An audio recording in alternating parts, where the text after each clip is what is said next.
let's get into a bold prediction. So bold.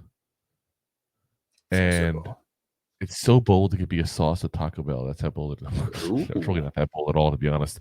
SI's Connor Orr, who we talked about in the past, he's actually said very nice things about the Giants.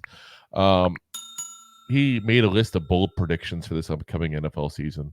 And his for the Giants was that Drew Lock ends the year as the starter. Now, I'm not sure how bold that really is, to be honest with you guys.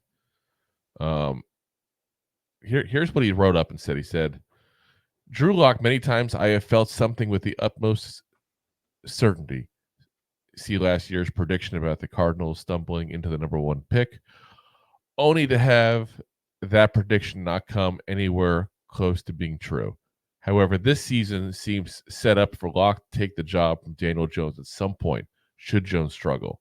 And it seems up for Jones and Brian Daboll to cook up an offense that feeds Malik Nabers and steals a few wins in the process. I think the Giants are a sneaky second team place in the NFC East. So do you guys who said some good things about us. With Drew Lock starting a majority of the games. It's not crazy to think Drew Lock may end the season as a starter due to Daniel Jones' injury history and bad play last season. So, I just there's a lot to unpack there. There really is. I think that you look for a season of like Daniel Jones repeating last year. Yeah, he's gonna be gone probably if he repeats last year. Last year he's never been that bad before. I don't think he's gonna be great. Don't get me wrong. I'm not. You guys know I'm the realist with Daniel Jones. I don't think he's gonna be great. I don't think he's gonna be as bad as he was last year. I think a potential repeat of 22 is possible, but at the very least, a little bit under that. I don't think a repeat of 23 is probably in the cards for him. No. It was beyond just him playing bad. It was the offensive line being injured.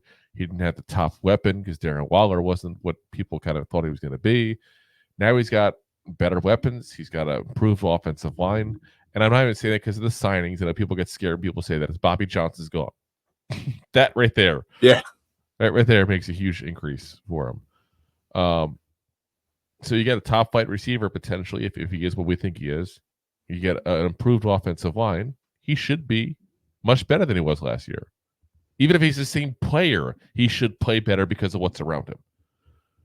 Correct. Now, so I don't see Drew Lock taking it because of lack of productivity. Drew Lock has been to 2 different places before. He couldn't hold the job in Denver. He couldn't take the job from Geno in Seattle. So, yeah. I mean, Eugene Smith also was the top 10 quarterback in 22. Not 23, yes. Really. 23 is a little more rocky. Touche.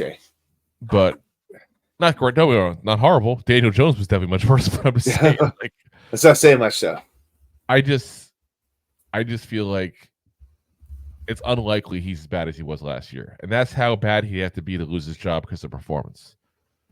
What makes it not a very bold prediction to me is the fact that it's pretty obvious that he has the injury history. It's pretty obvious that he could easily get hurt again at any time. That's the one scenario where I could see Drew Lock taking the spot. That's the one spot.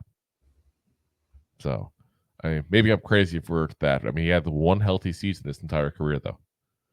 It was his best season. But it's the one season he had healthy.